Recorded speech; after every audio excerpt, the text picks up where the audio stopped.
7 سال، 7 بھی ہے، 4.25 سال بھی ہے، الگ الگ تاریخ ہے، ٹھیک ہے جی، 7 سال بھی مانا تو یہ کوئی اتنی بڑی عمر نہیں ہے جس میں عورتیں پیروں تک پردہ لٹکا کے چلیں. ہمارے یہاں بچپن ہی تو ہے 7 سال. یزید کے دربار میں جب کھڑا کیا گیا اس وقت حضرت سکینہ کے گلے میں رسی تھی. یزید نے یہ پوچھا کون ہے یہ؟ حضرت فضہ نے بولنا چاہا، اس نے کہا تو چپ رہے، مجھے اس سے پوچھنا ہے. ضدی ذلیل کرنا چاہتا تھا وہ. اس نے پھر کہا کون ہے تو؟ حضرت سکینہ کی کوئی آواز نہیں نکلی. کہا یہ بولتی کیوں نہیں؟ امام زین العابدین نے کہا ظالم یہ بولے کیسے؟ اس بچی کے گلے میں جو رسی ہے نا اس کا بندہ اتنا ٹائٹ ہے کہ آواز نہیں نکل پا رہی. اگر بات کرنی ہے اس سے تو کم سے کم رسی تو ڈھیلی کر. ایک یزیدی آگے رسی کھول لے بڑا. سننا پیارے تیری بیٹی بازار میں کہاں کہاں نہ گئی، کتنے مردوں سے بازو ٹکرائے، کتنوں کے ہاتھ لگے، کتنوں کی نظریں پڑی ہیں. دیکھ اپنی بیٹی کو، دیکھ حسین کی بیٹی کو. ایک یزیدی گلے کا پھندا ڈھیلا کرنے کے لیے آگے بڑا دوڑ لگائی. امام زین العابدین کے قدموں سے لپٹ گئی. اس نے کہا یہ کیسی بچی ہے اپنے گلے کا پھندا ڈھیلا نہیں کرنے دیتی. امام زین العابدین نے تڑپ کے کہا تھا او ظالم تو نہیں جانتا یہ علی کے گھر کی بیٹی ہے، یہ مر تو سکتی ہے، کسی غیر کا ہاتھ اس کے بدن کو لگ جائے گوارا نہیں کر سکتی. یہ علی کے گھر کی غیرت، ان کے گھر کی بچی کی یہ حیا ہے اور تیری 18 سال کی بگڑ گئی. ہاں صرف سبیل پی لینا یہ سنیت نہیں ہے، کھچڑے کھا لینا سنیت نہیں ہے. تیری بیٹی دیکھنے میں کنیز فاطمہ زہرا نظر آئے یہ سب سے بڑی سنیت. ہاں 10 محرم آئے تو کالے کپڑے نہ پہن، دھاگے نہ لپیٹ، ڈھول نہ لٹکا. جیسی پہلی محرم کا چاند نظر آئے تیرے گھر سے قرآن کی تلاوت کی آواز آنی چاہیے. کریں گے انشاءاللہ ایسا؟ سارے بولو انشاءاللہ. اور میں اس پہ بھی بحث نہیں کروں گا کون قرآن پڑھتا کون ڈھول بجاتا. میں تو یہ دعا کروں گا جو ڈھول بجاتے ہیں ان کا حشر ڈھول والوں کے ساتھ ہو، جو قرآن پڑھتے ہیں ان کا حشر قرآن والوں کے ساتھ. اب تیری مرضی ہے کون سا عمل دیتا ہے.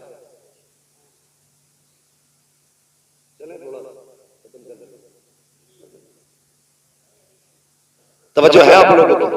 باتیں کڑوی ہیں، میری تقریر طبع یار کو بے چین کرتی ہے. سبب کیا ہے؟ وہی کہتا ہوں جو دل پر گزرتی ہے. دل دکھتا ہے، موت کی تیاری کرو، مرنے کی تیاری کرو. اس سے پہلے کہ کوئی کہ اچھا ہوا بغیرتی چلی گئی محلے کی. ایسی زندگی گزار کے جب لوگ رو کے کہیں بڑا افسوس ہے دین کا ستون چلا گیا، دین کا مضبوط کھمبا چلا گیا، دینداروں کا سہارا چلا گیا.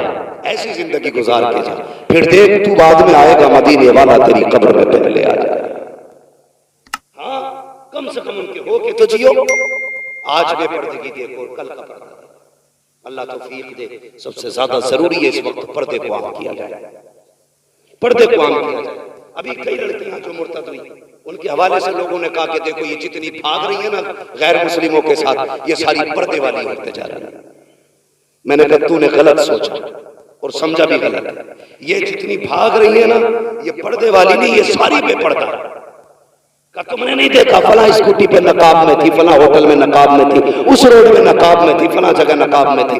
میں نے کہا سن اگر اس نے بچپن سے نقاب پہنا ہوتا نا تو آج کسی کتے کے بستر پہ نہیں ہوتی.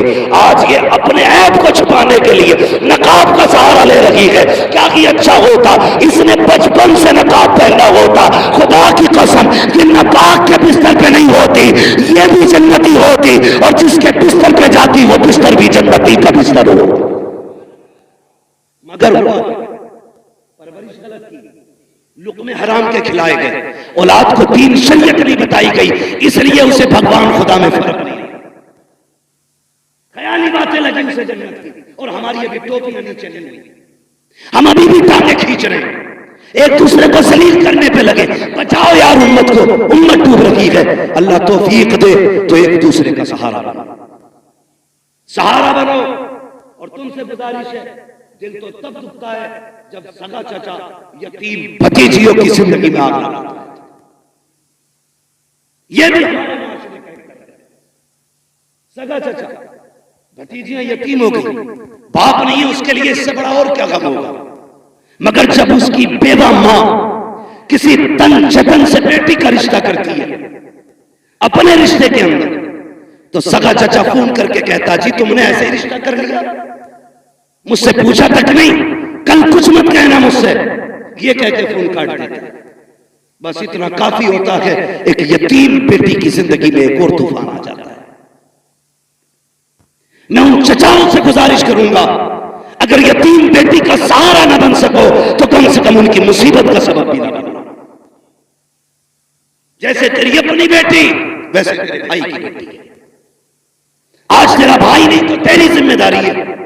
اور اپنی بھتیجیوں کو ذلیل کرنے کے لیے فون کر کے کہتا سسرالوں میں لا تو رے بارات ملنے والا کچھ نہیں ہے.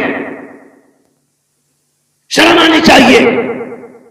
صرف 10 دن کے لیے مسلمان بنتے ہیں ہم، باقی دن کی ذمہ داری اور حساب کون دے گا؟ اتنے ظالم معاشرے میں جی رہے ہم لوگ. سگا چچا بھتیجیوں کا نہیں. بدلو اپنے آپ کو اور سینے میں درد پیدا کرو. اگر احساس نہیں آپ کے سینے میں تو دل نہیں ہے، تمہارا سینہ قبرستان ہے. احساس پیدا کرو، اس میں درد پیدا کرو.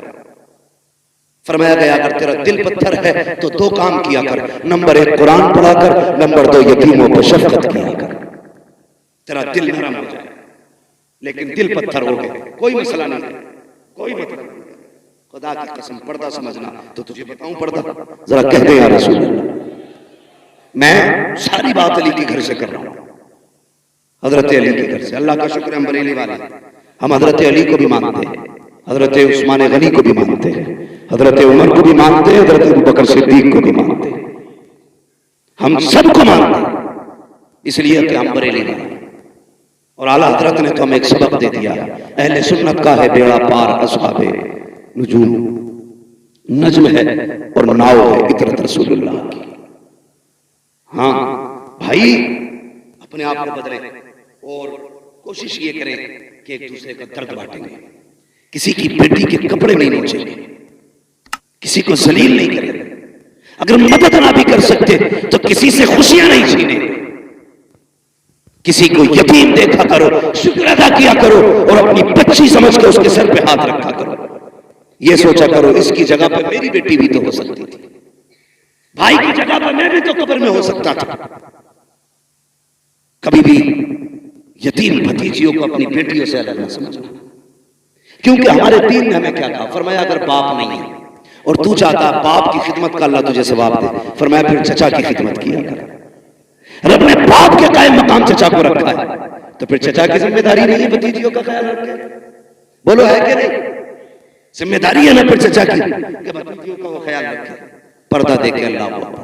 یہ کربلا شریف کا سفر مکمل جب ہوا تھا تو اس کی جب وہ ناپی گئی نا لمبائی تو مورخین نے تحقیق کی تو 5600 میل مسافت بنی ہے اس کی. 5600 میل. اتنا لمبا سفر سیدہ زینب نے کیا علی کی بیٹی نے. اور یار خالی چل کے نہیں آئی ہے، دکھڑے رو کے نہیں آئی ہے، سفر کرتی آئی ہے، قرآن پڑھتی آئی ہے. جب یہ سفر مکمل ہوا تھا سیدہ زینب کے 72 قرآن مکمل ہو چکے تھے. یہ ہے قرآن والے لوگ، یہ ہے قرآن والے لوگ. ہمیں تو گھنگرو باندھنے سے کب کھولو گے قرآن کو؟ بھائی ایک بات اور کہہ دوں، برا نہ ماننا، بڑی بات ہے چھوٹا منہ، یہ بات کہہ رہا ہوں. علی کے اور بھی بیٹے تھے لیکن نیزے پہ قرآن صرف حسین نے پڑھا. اور بھی بیٹے تھے، علی کے سارے بیٹے شان والے. ہاں حضرت علی کے سارے بیٹے شان والے لیکن نیزے پہ قرآن حسین نے پڑھا. دنیا کہتی ہے حسین کا کمال ہے، میں کہتا ہوں یہ سیدہ فاطمہ زہرا کا کمال ہے. اس لیے کہ انہوں نے بچوں کی پرورش ہی ایسی کی تھی کہ جھلاتی تھی تب قرآن سناتی تھی، دودھ پلاتی تھی تب قرآن سناتی تھی. ایک ایک لمحہ قرآن سنا کے گزارا. جب انہوں نے بچپن میں ماں کی گود سے قرآن سنا تھا تبھی تو نیزے پہ چل کے قرآن پڑھ کے سنایا تھا. آج مائیں ڈرامے دیکھ کے بچے پال رہی ہیں تو بچے کیا ڈانس کریں گے محرم کے نام سنیت کے نام پر وہ بچے بے غیرت ہیں جو اپنے دین کو نہیں سمجھتے اس کا مذاق بناتے ہیں، وہ ماں